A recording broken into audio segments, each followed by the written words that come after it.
Apologies for the break-in service. We are now ready to resume the meeting. I would just recap then that councillors are asked to consider the report in your packs, the consultation document, and revised priorities for the draft corporate plan 2024 to 2028, and provide feedback or, where relevant, recommendations for Cabinet to consider prior to adoption. And I've just set out how I plan to structure the debate if that works with you all. In the paper, you will see that there are some headings, the priorities that embed the various sustainable development goals, those being greener, fairer, stronger and better. So I'm proposing that we structure the debate in that way, and we take greener, fairer, stronger, better in turn. They may not take much time for each, but I just want to make sure that we cover each point properly, so that we can capture the feedback in a nice structured way. I'm hoping that works for everyone else. With that, I'll open the debate, and do I see any hands? Councillor Naomi Smith. Thank you, Chair. It's actually, I'm not going to talk about the green a bit first. It was a wide range of stakeholders was suggested for the council to work with. I'd like to see that broadened out, but also to look at statutory agencies. I know we do work with them, or I guess we do work with them, but people like the Environment Agency are crucial to any of this being delivered, and Kent County Council, and making sure, you know, we know that they're both incredibly strapped for cash, as we are. And I like a lot of these ideals, but actually being able to deliver them with officer time in any of those statutory organisations is going to be a struggle. So that brings me on to the first bit, greener. And it's interesting that somebody was baffles on their motorbike as being very noisy. But it's interesting that the sanitation and clean water is the highest priority. And I guess that's because of the issues of sewage being dumped by the water companies. I'm not sure if that's what came out of the consultation, but I'm guessing because I know on the coastal, you know, the coastal towns is a big issue, and it's also a big issue for people in Canterbury because of the Stour as well. So it's not something we can radically change, but it's something that is top of our minds at the moment. And I got a very detailed response from Matthew, the foreshore officer today, about the problems of the dead lugworms and dead cuttlefish coming up on the beach. And it's a natural phenomenon, but people think it's sewage, and you know, and some chemical spill, but it's not. It's natural, you know. But a lot of people are very alarmed. Very alarmed about it, and maybe we could be using our comms to do that as well, you know, so that people aren't quite so alarmed that what we've got is a lot of weird plankton. We've got a lot of it this year, so you feel like you're swimming in soup at the moment. So, yeah. Can I just put a question? I will take in others. Can I just put a question to Peter, just regarding when we consulted, presumably the likes of Environment Agency and those types of body were invited as having, you know, some sort of presence in the district. And what is the sort of situation with those types of organisations?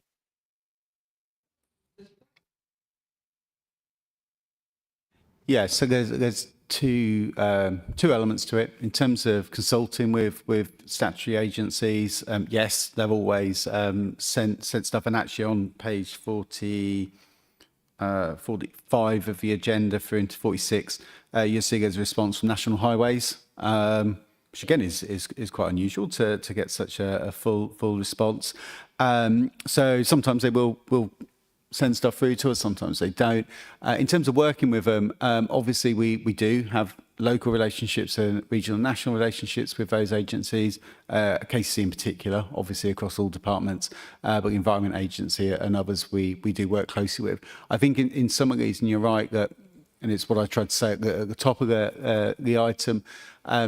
It's difficult for a district council to have direct control in the destiny of some of these things, but actually it's well within the gift of a district council to lobby for issues and show the issues that are happening at a ward level or a district level, and make sure they're fed through to those regional agencies to help prioritise where their work and funding and resources go. So in the past we've had in previous corporate plans antisocial behaviour, the fear of antisocial behaviour has always been really high.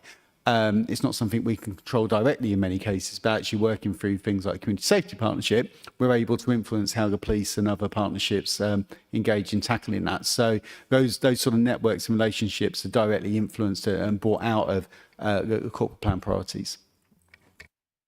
Thank you. Councillor Turnbull. Thanks. Yes, I agree. I think you've got great priorities. I like the first one, obviously. It's very nice. I like the council to be much greener. But yeah, it's they're great priorities. Still got the same problem I had with the initial documentation, linking this to the council's work and how this interacts with the council's work. And I'm finding it difficult to visualise what this is going to be and what it's going to look like. Is it going to be a sort of a... I looked at the one that we've got currently on the website, which is quite... I don't know, quite hard to pin down. There's nothing. What I'm trying to say is, I think a corporate plan should be a clear statement of what a council wants to be. A statement that shows that it values its citizens, it wants to have the best for its citizens, it wants to strive to do better, this sort of thing. It wants to be something that you can look at and you can go, yeah, I know that this council cares about me and has got my best interests at heart and is working blooming hard to make sure it's the best it can possibly be. So I think these are great underlying principles, and the pride thing is probably great as well. But I'm still struggling, like having to look at this today, and I was looking at it earlier, and I was thinking, what am I actually looking at? It's not sort of a corporate plan as I would expect to see it at the moment. I thought it'd be a bit more. There'd be a bit more to it that I would be able to get to grips with. So maybe I'm not quite clear about what it is that you want from us here tonight. Yes, they're great. They're great priorities, but they don't really tell me what the council's going to do to meet them. Thanks. Would you like to come back on that? Yeah, thank you, Chair. Yes, I suppose the point of bringing the report through, like I said, it's not the normal trajectory for these sort of things, and it's ultimately the administrations of the time's sort of key priorities, and they set that. So it's done slightly differently to how a normal report goes through, which means I tread a very fine line of not getting sucked into the politics of what the corporate plan is, but the structure of what it is. So at this stage, we've brought it through in terms of we've had the end of consultation, there's been changes made, the consultation responses and sort of how people have looked at it's there. And it's whether there's stuff at ONS in its sort of overview of what policy is going to become, if there's stuff in there that you want to highlight and point out. And, exactly that, how detailed would you like the actions to be? Does it make enough sense for local people? Does what's there now at that top level reflect the type of responses that have come back from the respondents that have come back on the corporate plan to date? The final document, and it will be a final document, will go through to Cabinet to consider and sort of put out as our corporate plan, which would then go through to Council to look at. So, and as I said, the meat behind it will be the action plan. It's always the action plan. And again, like you said, with the previous corporate plan, it's only 2 or 3 pages long. It sets out very high level ambitions about how the council wants to be perceived and acting on behalf of residents. And then that's taken forward into what the actions and how the budget setting goes. So ultimately, the action plan is really the bit that will set the sort of how we deliver on a day-to-day basis within the council and outside of the council for residents. Councillor Buckman.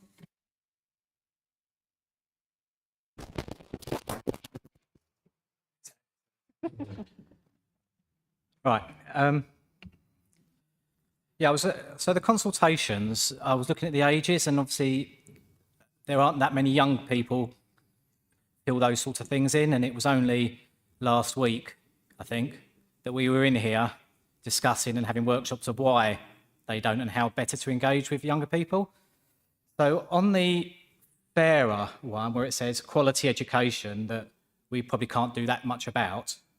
And obviously there's not anything on here at all, actually, for younger people, arts, sport or arts or anything like that. But if we could add or recommend to whoever's going to be looking at it, where it says quality education and after school activities and facilities. Because the education we can't do much about. We've been talking about KCC cutting things, but we could look at school activities, after school activities, or or before school activities, and the facilities for them, and that would actually be something and that would be fair as well for that matter. Because I did notice on your Facebook page earlier that's something about these strategic grants you're offering, and number 5 on that is for young people. Was one of the grants, as one of the things for it. So I think that would be quite a good thing to I don't know if it's recommend or whatever you want to do. But thanks. Peter? Yeah, I think on the first point, it'd be well beyond my pay grade to be able to recommend stuff through to the United Nations on adjusting their SDGs.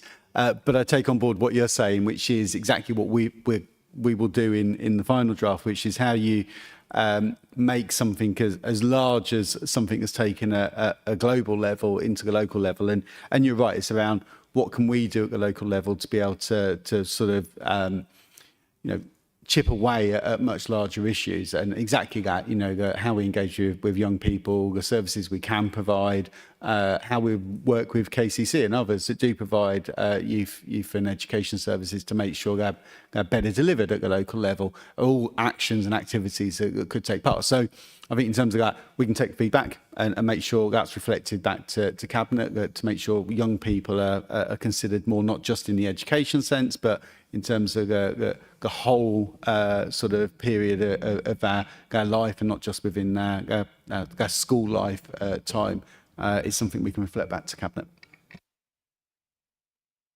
Thank you. Councillor Flanagan, please. Thank you, Chair. Yeah, I'm at risk of going against Chair, the structure that you set out, a very good structure indeed, but I just wanted to make some high-level points, if that's okay, which kind of touches on the greener aspect as well. A couple of points that have been made already, and I think in line with what Councillor Buckman was saying, I think what we need to bear in mind is that the SDGs, I'm very supportive of these forming the corporate plan. We have to bear in mind that these are very bold, ambitious and quite correct targets that nations, governments around the world, international organisations use. As a local council, I think that in our corporate plan, we need to be practical. We need to be ambitious, absolutely. But I think we need to be practical and spell out quite clearly that we're not going to solve all these issues just by ourselves, but really put emphasis on the areas where we can make a difference. So if we look down this, for example, if I just jump ahead to, where was it, fairer, zero hunger. My mind, that might be something like how the council works with food banks in Canterbury and in the district, and how we can help them in form of a partnership. If we look at stronger, where we see partnerships for the goals, we've just had the documentation come around asking councillors which groups and voluntary organisations they should be part of going forward. It's that kind of aspect. So I think the broad comment I'd like to make is we just need to bear in mind, we need to be obviously ambitious for the district, but practical at the same time. And I guess the point I'm making is we don't want to set targets for ourselves that we know are unobtainable. We just need to bear that in mind. On that point, I guess the question, Peter, is the report refers to KPIs.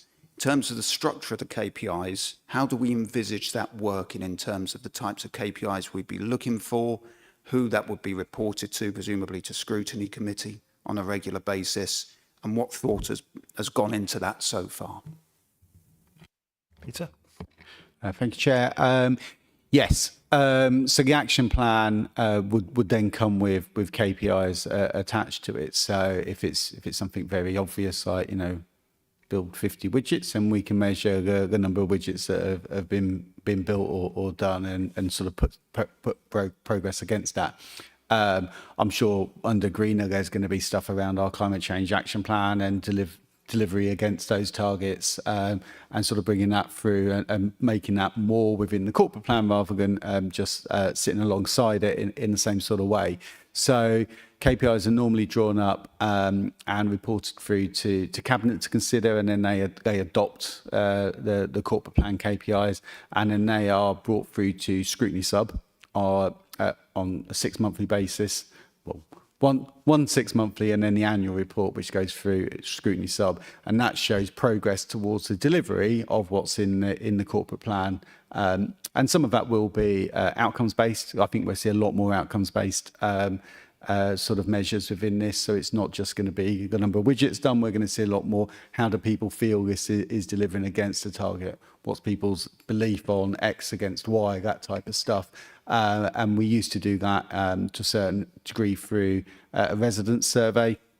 And I think we're already looking at how we can actually get more regular information from residents on how they feel things are changing against the corporate plan over a period of time. So in normal business world and speak, that'd be sort of more like pulse surveys on topics of, not asking 400 questions, but maybe asking 5 questions on a particular topic, and then testing that over a period of time to see the perception of delivery on some of this stuff, as much as the actual delivery, which we obviously report through more normal metrics. Thank you, Peter. I'll take Councillor Carnac first, and then Councillor. Yeah, thank you. I'm very much along similar lines. I agree. I think one of the consultees described this as very woolly, and I think it is. It's just too woolly. You can understand clean water and sanitation refers to actually people in parts of the world who need clean water and sanitation. And when it comes to the council, as has already been mentioned, there's very little. We've had several motions brought before this council actually on cleaner seas, cleaner rivers, and the council does collaborate with the statutory bodies, but there's not a lot that the council can actually do. And one of the things is that, some of these bodies aren't statutory consultees on big strategic planning, or they are on the big strategic planning applications, but they're not on some of the smaller ones where it would make sense. I really think that there should be some sort of explanation with this. So if you're saying clean water and sanitation, then we should be saying we will use our enforcement powers where available. Because I have a case in my ward that I inherited 5 years ago from way beyond that, where there still isn't proper enforcement of clean water, and I think we can see that. So that's just on one of them, and I think there are still far too many of them. Life below water, we don't go as a council into the water, and my other feeling is that they sound great, greener, fairer, stronger, better, but there's nothing really uplifting or optimistic in there. Where's the bit about actually making the lives of our residents a lot better? Yeah, you can pick things out and say peace, justice and strong institutions, but if you're actually talking about them walking out of their front door and having a clean road with empty bins and no litter strewn about and no graffiti, I don't see any of that in there. I'd really have to pick my way through that carefully to see where we are actually delivering on our statutory duties. And I'm actually struggling to find where our statutory duties are in that lot. And so I really think, as I say, either there needs to be an explanation along each one. For instance, climate action will monitor air quality and pursue policies that make for a cleaner, greener place to live. I don't know. I mean, I'm just doing that off the top of my head. Or else there just needs to be something a lot more specific in this, so that when we hold the council to scrutiny as councillors, as elected representatives, and when our residents look at what the council's doing, they can actually understand what that is, and they can look outside where they live and think, yes, this council is making it a nicer, more hospitable, better place for me to live. And when it comes down to it, that's all we're here to do. So yeah, I'd like to see those really changed again. Great ideals, but I just think impractical. And as I say, I don't know how we hold the council to scrutiny, scrutinise the council, particularly on the basis of those. Thank you.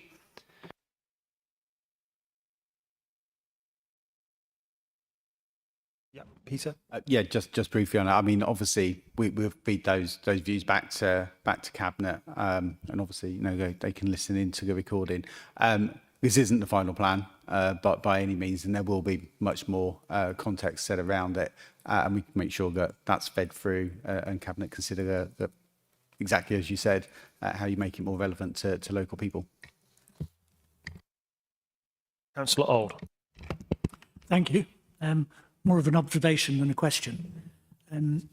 I think the defining theme, the defining issue of this council and of our tenure is going to be the local plan.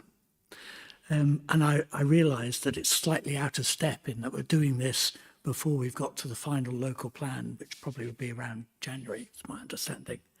But it would be good to be able to point here to, and I know you've been doing some work on this, and how we're consulting with the public over the local plan, how we're listening to their responses. And I think people want to know, are my comments going to make any difference? And I don't see that's coming through from any of this. And I think it's going to be the key and defining issue that we're going to have to address. You talked about the number of responses you've had to this. I've had more responses just myself about the local plan than we've had for the whole of this.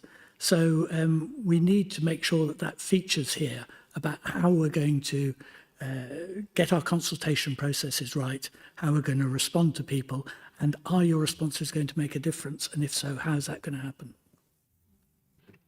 Can we clarify what the different processes are? Obviously, there's a local plan consultation process and the various legal processes that have to take place as part of that. And obviously, this is a separate process. Could you sort of clarify, Peter? I can try. Yeah, so yes, you're exactly right. And actually, whatever gets adopted as the final corporate plan will be referenced within the local plan. And it already within the draft local plan, it picked up the draft corporate plan that went out to consultation. The two are very closely linked. But obviously one runs over a longer period of time than the other. The local plan stretching much longer. So sets out principles rather than the longer term ambitions of the council in the same way. There is a legal framework for how you engage and consult on a local plan. And we try to make sure that we go above and beyond that. You know, the framework that we follow is quite intensive with public meetings. In part because we know that the local plan is something that affects people at a very local level, you know, on their doorsteps in a different way to what the corporate plan does. And the slight difference with the corporate plan, which makes it tricky from the officer point of view in sort of trying to talk to it in this environment, is it tends to pick up the manifesto commitments of whatever becomes the administration after local elections, which is why there's a slight delay between people being elected as councillors and then us setting out the corporate plan ambitions. And in that sense, arguably, and this is what we've said to councillors when we've gone through the sort of broader workshops, it's your agenda that you're trying to set for the way you want the council to operate over the next 4 years. And in that sense, you are using the information and the consultation, if you like, from being elected and on your manifesto principles in all the mixed varieties that they come, drawing those together and trying to represent the makeup and views of the council in its new format. So in that sense, it uses consultation and engagement in a slightly different sense of you've been elected to represent your wards and your areas and the district in total. And therefore, this is a refinement of the administration's priorities and values in a slightly different way to a local plan that follows a legal structure and legal framework in delivering government policy at a local level. This is delivering administration policy at a very local level. I don't know if that helps at all. Okay, Councillor, unless there's no follow-ups, Councillor Smith.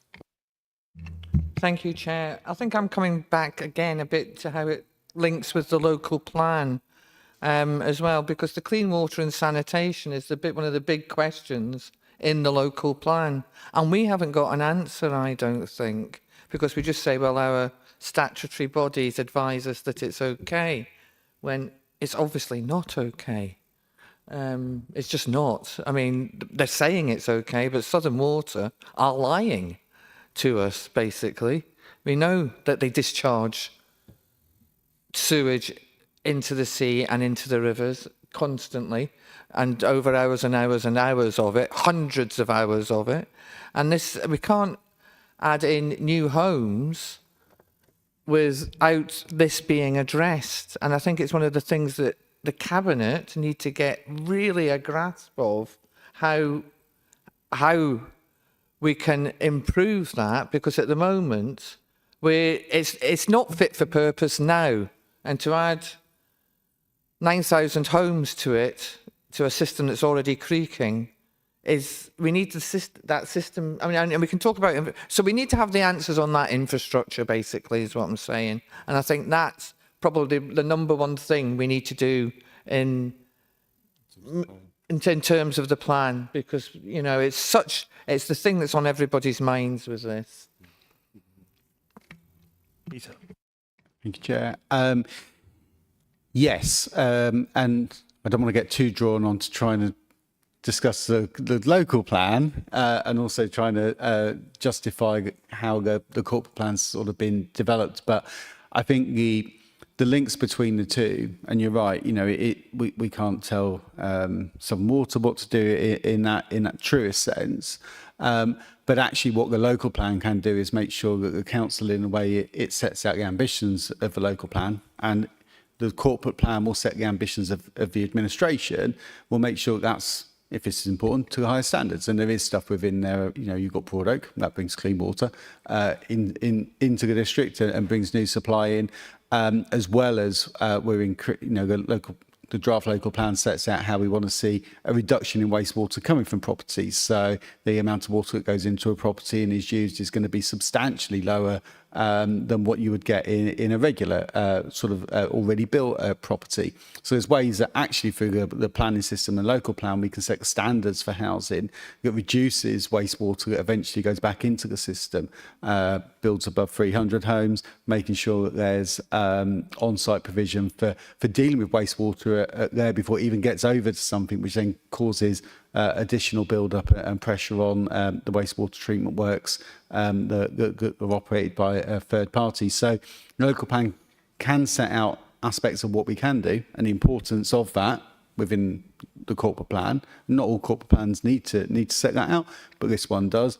If that's a high priority, again, there is stuff, and we are saying we're going better and further in the draft plan and expecting developers to go better and further than what's required by law under MPPF to deliver. So yes, we can't tell a third party exactly what to do. We can lobby, and there's plenty of lobbying goes on by councillors on behalf of residents on the quality of what and the situations that happen. But actually, through the planning system, we can make sure, through the local plan, we can try and make sure that the quality of the housing built reduces the pressure that's put on an already strained system, as you say. Thank you. I've got Councillor Thomas, then I'll take Councillor Turnbull. Thank you, Chair. I mean, looking through the list, it sounds great, it looks great. But actually, when you break it down, what do we have as a council have control over this? There's not very much. And we've had 81 responses on the corporate plan. Now, to engage the public is very difficult. I mean, we had a meeting not so long ago, how we're going to engage the public and let them know about it, stick it on Facebook, put it in the paper. Well, it's just not good enough. We're not informing the public what's actually going on. I'm Herne Bay, I live in Herne Bay, yeah. I look around, you know, we can't build more houses or one or two houses, or we can't improve the seafront. from the flats, from the development, because of the situation we are with Stodmarsh. So we've obviously got a problem with the infrastructure in Canterbury with the sewage work. So that either needs expanding or whatever it needs to do so we can release this. I mean, we've got a gun to our head. That's why Whitstable and you've got the developments coming forward in Blean, because there's nowhere else to build. So we'll be in Purder again because we don't have enough housing stock. So therefore it'll be going back over there. So we need to spread it around in the district, but people aren't really interested in any of this, to be perfectly honest with the public. What the public want is the bins emptied, the streets cleaned, the street lights working, antisocial behaviour dealt with. We have antisocial behaviour in Herne Bay because someone, threw something into one of the cleaners in the toilet. So rather than dealing with the problem, we shut the toilet. So that isn't dealing with the problem. That's actually, coming into Herne Bay. If you want to use the public toilet after 4 o'clock, you can't. So if I bring my granddaughter in, how am I going to change her? Where is there anywhere to go? All you want to do is close everything. Increase, we're trying to move Herne Bay forward, and every opportunity we're stopped. You look around the area and you look about what's happening, and it's not. You made a massive thing about improving Canterbury street shops and the vape shops, and we shouldn't be having this. It's a heritage city, right? But the Times 2 years later, we could be looking at Herne Bay. We're the poor relation of Canterbury, and we're not getting the service, and we're letting the residents down. So all this is great. Half of it we can't deliver because it's out of our control. The sewage system, as Councillor Naomi Smith has said, we need to, because the Environmental Agency is not fit for purpose because they're not doing their jobs. I know pretty much, I've done work up the Thames Barrier, and I could tell you some more stories up there. So, but as I said, the residents in the district aren't really interested in a lot of this stuff. Yes, they are interested if they can't go swimming. We put it out there. But as for the whole people in the district and all this, it's we need to concentrate on getting the basics right. And people aren't having their bins collected. There's litter in the streets. I'm almost embarrassed to be a Herne Bay councillor at the moment because it's so frustrating. And I send in the reports and I bash my head against the brick wall, and I'm just not getting nowhere. So thank you. Peter, would you like to respond? Thank you. I don't think it's for me to respond. It's mainly, I think, political points on the plan. Well, I can't respond on the composition of the plan to that level. The plan set forward is based on the administration's priorities. I think we have to try and I will bring in other councillors. We do have to try and focus this on the themes. I'm sure everyone understands what we're trying to achieve with our feedback here. And Councillor Thomas may well have some points that he wants to raise about various aspects of services that council provides, but we do have to try and focus it on what we've been fed back with here. I'll bring in Councillor Turnbull.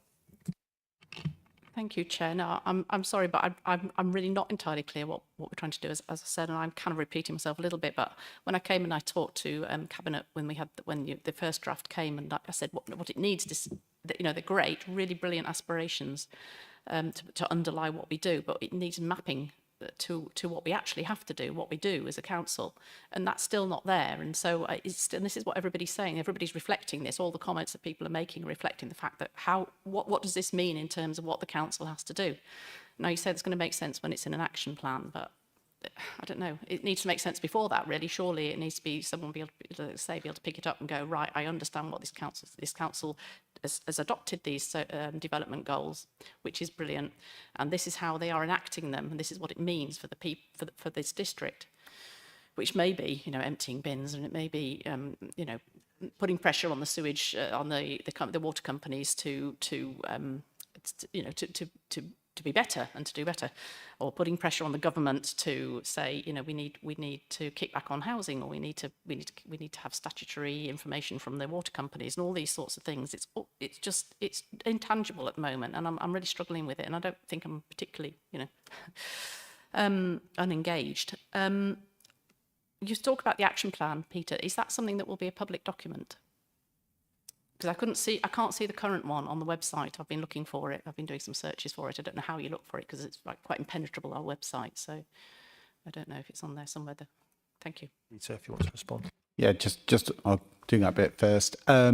Yes, this one will have an action plan. Not all corporate plans have action plans. The last one was quite short and targeted in terms of what the ambitions were, and therefore were focused, and that was taken through in terms of through budget rather than through action. You know, where budget would be focused to improve services. So things like the housing and the bin service were actions where housing was brought in for miscent housing. That was one of the, you know, thing Kanenko set up and trying to reduce misbins, improve recycling. They were more tangible, sort of delivered through KPI rather than through defined actions that needed lots of different smaller actions to implement it, if that makes sense. This one, because you've got very broad ambitions at the top, you need a more defined action plan to come under it. And I think just to sort of try and set the tone, yes, the point of this is to go through the sort of, does the consultation, you know, what's consultation saying, how does Overview and Scrutiny want to reflect on that and push stuff through, and Councillor Thomas did that and said, you know, actually stuff's missing in here from his point of view, and reflecting on what his constituents want. And again, cabinet members can reflect on that and see how they want to consider that and see it within the delivery of the overall corporate plan and the action plan. What's trickier in this, and I did say it's unusual to bring it through ONS, but we've always taken the corporate plan through Overview and Scrutiny, or through a subcommittee when we were under the committee system, is that we don't have cabinet members here who are able to present. So I can only give you factual content from an officer point of view. There is more detail behind it, but that gets into very much sort of manifesto type commitments and more administration level statements that it wouldn't be appropriate for me as an officer to defend or trying to sort of explain through to councillors. So this is where we get stuck in me trying to give you a factual representation of how it's changed since the last one based on consultation responses. And I can say in a very safe lane doing that. I can't get into what cabinet members or the administration may or may not be thinking in how they want to set out the aspirations and the detail within that. That's why that would go through to cabinet. It's for them as cabinet members and cabinet and portfolio members to explain that through in a different way. Thank you, Peter. Councillor Mellish, please. Thank you, Chair. Thank you, Peter, for that. I think you've said a lot what I was going to say. And I think some of the concerns of Councillor Thomas and Councillor Turnbull will be answered perhaps in the next initiative or next generation of this, is that we don't have the KPIs. And that some of those key performance indicators may actually spell out the ways in which these four aspects will be developed. You know, how we will achieve those areas, which then drill down, as Councillor Thomas was saying, into the more local, more specific areas that we might want to see addressed. And that's what we don't have here at the moment. Hopefully, at the next iteration, we will have those KPIs. And I appreciate there's also part of a political discussion behind that as well, perhaps. But at the same time, they are very practical things that the councillors' officers can deliver. You know, and that's what KPI really is about. And the resources that are needed to deliver that particular initiative. So that's what a performance indicator rather. That's what we should be looking at. So I suppose my question to Peter might be, when might we see those KPIs? Thank you. Yeah, my question was going to be actually. Yeah, thank you, Chair. The short answer is it would be in autumn, so we'd expect to bring something through in the October cycle. There definitely won't be anything for July because that's the last cabinet before the summer recess. So it'd be in the first cycles after the summer recess, which is around October time. You will definitely have the action plan coming through and the associated KPIs linked to that. But that would go to cabinet to agree and set up. Yeah, go for it. Thanks. Some people are just on KPIs, that's why. Who develops the KPIs? I know it sounds a sort of an odd sort of question, but I've been involved in KPIs in part of the construction industry and other sort of work I've been involved with. And it tends to be an outside body or an organisation that can look at your structure to see where your resources are and make internal consultations about how you're going to deliver those. Or is it all internal application? Does that make sense? I think I follow you, Peter. Yeah, thank you, Chair. Yeah, councils are interesting businesses. You sort of, in that sense, most of this would be developed internally, but it's based on the actions that the administration wants to see done. So in a sense, the consultancy or officers trying to articulate if you want to see this done, then these are the sort of measures that you'd expect to see. The flip side of that is also, because we're a strange business compared to the normal world, we also have scrutiny from councillors. And again, the scrutiny is where the test of the KPIs or the delivery of the actions is scrutinised within the business, which again is unusual when you look at the way a normal private sector would work. So whether it's working or not, that's done through scrutiny committee to a certain degree, opposition led, making sure holding administration to account. The setting of the KPIs is agreed by cabinet, actually full council eventually, but established through cabinet, but on the advice of officers as to is it deliverable, is it achievable, and is it a metric that can really be followed through in the right way to show the delivery of the outcome or the output that's been established. Councillor Mackenzie. Thank you, Chair. I've listened quite carefully to colleagues, and I actually have a lot of agreement with much of what has been said. I mean, we do have to remember these are United Nations goals, not local council goals. So there are some issues here. For those of us here for whom this is the first time going through a corporate plan process, can you explain to us what the process is now? Like, if we feel that this does need to be completely ripped up and changed again, like what is the what is the process here? Peter. Thank you, Chair. I won't use your words if that's okay, but Overview and Scrutiny have the ability to make recommendations, and if the recommendations are voted through by majority, they would be put to cabinet to consider under consideration. As I said, the normal or the route for this is it would go to cabinet. Cabinet would then make a final recommendation through to council, and again there would be a second chance for full council to consider and vote through all councillors on whether it should or shouldn't be adopted. Which probably using your vernacular on that would be another chance for it to be ripped up and started again. But yeah, ultimately it's cabinet to recommend through. So anything that is resolved here as a recommendation for cabinet to consider would be exactly that. It would be something that would go into the report for cabinet to consider as a formal outcome of the Overview and Scrutiny minutes. Thank you. I think we've covered quite a lot of general points, and we've covered quite a lot in the greener, under the greener heading. I just want to make sure we are covering the other themes. So fairer, stronger, and better. Do we have any sort of questions? I see Councillor Buckman, and I'll take others as well. Yeah, no, it was just on the better one actually.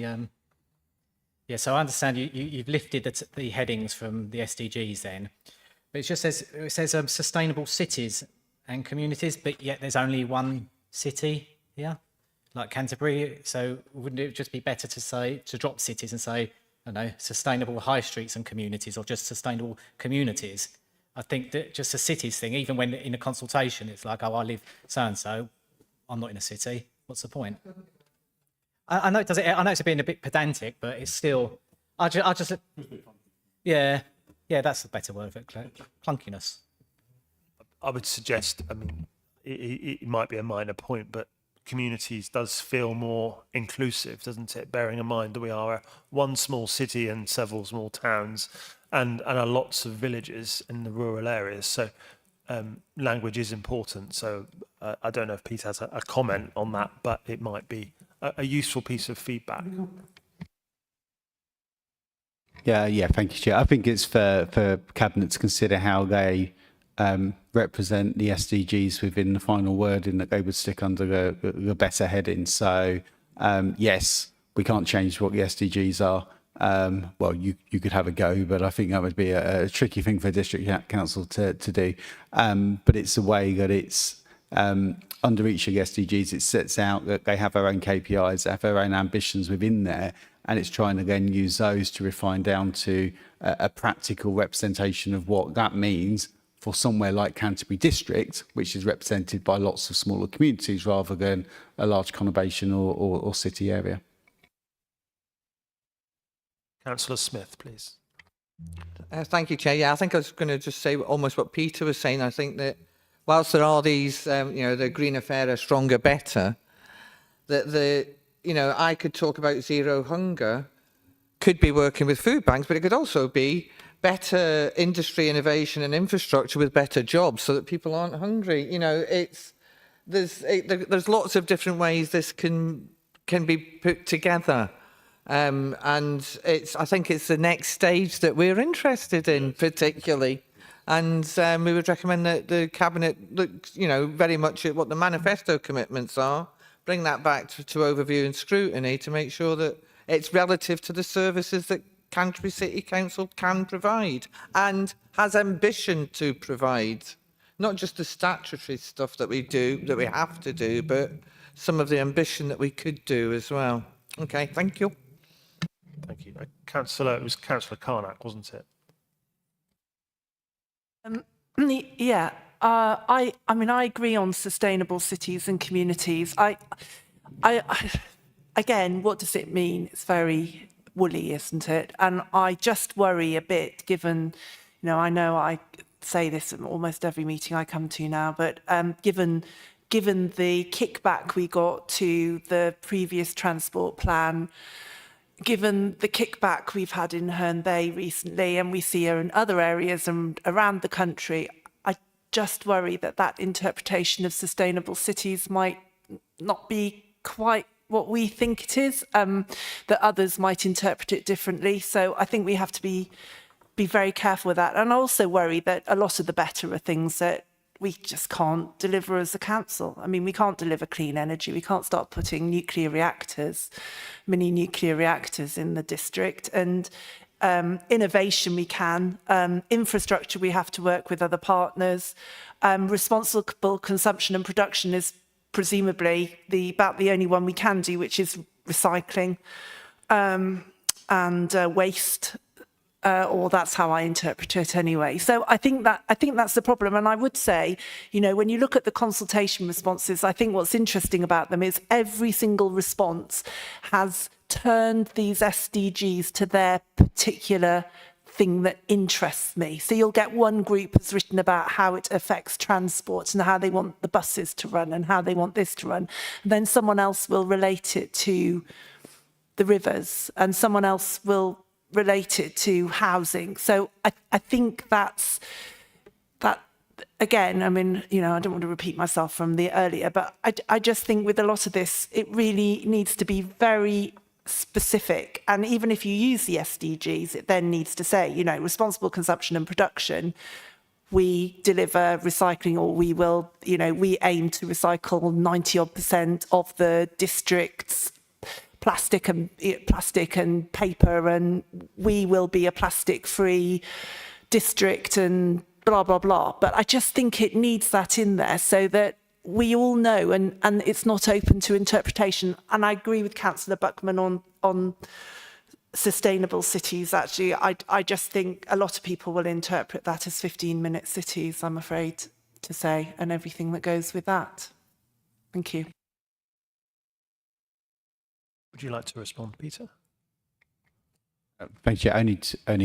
Yes, I think the comments can be passed back through, and I think again the general gist of the comments coming through is the importance of the action plan and the associated KPIs being relevant to the district, and mapping that upwards into the SDGs rather than saying the SDGs and trying to map those downwards into trying to shoehorn those into the district. And again, I think cabinet members will be interested in that feedback and make sure that's taken on board.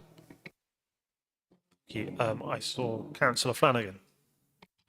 Thank you, Chair. I think just to sum up, I think, you know, as I said before, and I've heard other colleagues mention as well, I think with this, we need to keep the aims as local as possible. The KPIs need to be as tangible as possible. If we take, Councillor Carnac just mentioned affordable and clean energy. Yeah, we're never going to build a new nuclear plant, that's right. But what can we do to help that? And one item there might be looking at our housing stock and ensuring the ongoing efficiency from an energy point of view of that housing stock. So little things that are local, and as I mentioned before, that we as a council can do and not stepping outside of the remit so that we're setting ourselves an ambition that we may never meet. As I say, KPIs need to be tangible. I think what this could also do with, when it's written, is a clear, perhaps, preamble that explains why these have been selected, explains what we're looking to do in terms of making them as local as possible. And in fact, we met, didn't we, as councillors last summer at St Augustine's Library, where we put lots of post-it notes up on walls about, going into the corporate plan, about our views on what our residents wanted from across the district. I think if we go back to that, there's your answer in terms of what our residents are asking for, which forms a preamble and then in many ways filters through into these aims that we have here, making sure that they're kept local. Things like clean streets, you could apply that to good health and well-being, for example. But making sure it's kept local, relevant, tangible KPIs, then hopefully that way we won't find Councillor Mackenzie out there tearing up the plan and thrown into pieces. But I'm joking. Yeah. But serious point, it needs to be kept as local as possible. Was that a comment or a particular question? I was very much a comment. And a view, and a plea. Comment and a plea. Did I see Councillor Mellish? And then I'll bring in Councillor Carnac. Very briefly, thank you, Chair. Again, it's really just to support the comments from Councillor Flanagan, but also, particularly over better, I think, again, referring to Councillor Thomas's comments earlier, if we get those KPIs right, it will answer a lot of the questions that Councillor Thomas was raising earlier. But also, can we have a look and ensure that it's not just about how we're providing services in the community, or going out about how we actually operate as a corporation, as a business. You know, a lot of these are meant to apply to ourselves as well, as a structure, as a business. So we want to see KPIs that kind of reflect that as well. Was that a comment or? No, sorry. It's a request to ensure that the KPIs that we see in the autumn do actually show us as an organisation and how we're going to affect our own way of operations. Yeah, and what our key priorities in doing so. Yeah. We'll pass that on, obviously, in the feedback that's being minuted. Councillor Carnac, please. Yeah, and I agree with Councillor Flanagan, and I think the point is well made that we both read affordable and clean energy in different ways. And I'm sure each of us here tonight could read each of these in entirely different ways. And if we can do all that, then I'm sure all our residents can do that, which just opens us up to a bear trap, basically. And finally, my one comment on all of this, and again, you could find it in bits, but I can't, I said earlier, I can't find the optimism and the joy in any of these. But where's the heritage? Where is there any sort of mention of anything but specifically that is about our wonderful area, our wonderful coastline, our heritage, that we're custodians, which as a council, that's something that we actually can do something about. That is within our remit. And finally, on Councillor Mackenzie's point, I know we all sort of took a deep breath in at that suggestion, but actually I agree. I think if this isn't right and it's not going to be workable, then yeah, it needs tearing up and starting from scratch. And I know Peter probably doesn't want to hear that, but yeah, I think it's got to come. This really has got to come back to us in a workable format now, and I think we're all saying that across all parties here. Thank you. Councillor Mackenzie, please. Well, I was actually about to offer an apology to Peter, but I think Councillor Flanagan summed it up quite well. Well spoken as always, Councillor Flanagan, and I think I would quite agree with his analysis of this, keeping it very local and more specific is really the point I think all of us have kind of agreed on tonight, in my opinion. Thank you. I mean, I would just add a few comments. I think you could possibly stretch some of these bullet points around, as Councillor Carnac was saying, about things like affordable and clean energy, and if there were to be a scheme in Kent, very local to Canterbury, where the city council was able to contribute to an affordable and clean energy scheme, and there were to be very tangible benefit for local residents, I think it would neatly fit. But we know that barring any large number of small nuclear reactors or other small-scale energy production schemes, I think we might, energy generation schemes, we might struggle. So I do think we have to be quite hard-headed with the way we look at how we align our priorities as a council with these. On a global level, they do make an enormous amount of sense, but I think we need to be hard-headed, and I think we have to be very disciplined with the way we align with these priorities. I think it's quite a creative challenge for the Cabinet, actually, when our feedback goes back to them, as to how they interpret our feedback and our residents' feedback, because we do want this to be a worthwhile exercise, and short of ripping it up, as Councillor Mackenzie might have been suggesting, or might not have been suggesting. Are there any other comments on any of these areas? We've covered a fair bit of ground, but I just want to make sure that people have had an opportunity. Otherwise, we'll probably draw things to a close. Councillor Thomas. I'll just make one comment, as the weather's driving me nuts at the moment. We're having an excessive amount of rain, and come probably August, we'll have a hosepipe ban. So, we could encourage Southern Water to build, I don't even know where we're under now, to be quite honest with you, but is it? And to build this blinking reservoir that's supposed to be in Broad Oak, so that'd be quite a good thing to put forward. And that's one note. And on another serious note, it's never really mentioned in planning, but I'm seriously looking personally into water harvesting for my own property. Then it gives me a bit more control over what I spend my money on. So I don't know what it's going to cost yet, but water harvesting's not really thought of much in this area, but I think it's something that we've got to consider for the future. Thank you. I may or may be wrong, but I do believe that a mention is made of things like that in the local plan. and those who are in that process, I think, will probably nod. So that might be encouraging actually for you, and those of us who want to see that sort of thing.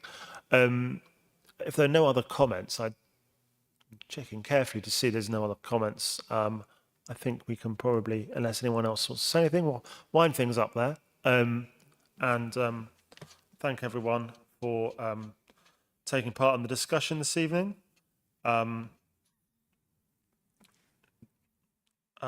The comments have all been recorded. We're not voting on any of these. These are all going back sort of verbatim to the Cabinet to consider. The date of the next meeting will be Thursday, the 13th of June at 7 p.m. I don't have any other urgent business that I've been notified of. We don't need to exclude the press or the public. And there are no press. There's no other urgent business under the Local Government Act 1972. And none has been notified. So I'll close the meeting there. Thank you everyone for